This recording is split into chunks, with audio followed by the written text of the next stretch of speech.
روزگارم با دلم ناسازگاری می کند، با من آزرده دل هی کجمداری می کند.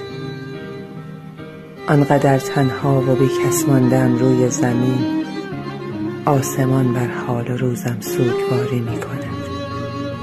شاخه های آرزو دست تبر جان می دهد، کودک احساس من هی آه و زاری می کند.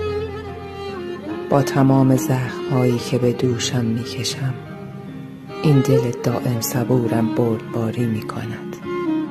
روز آرامم ولی این دل چو بر شب می رسد، همچون مرغی در قفس هی بیقراری می کند. نیمه جانی از برایم مانده از موج بلا، تا کشم پر از زمین لحظه شماری می کند.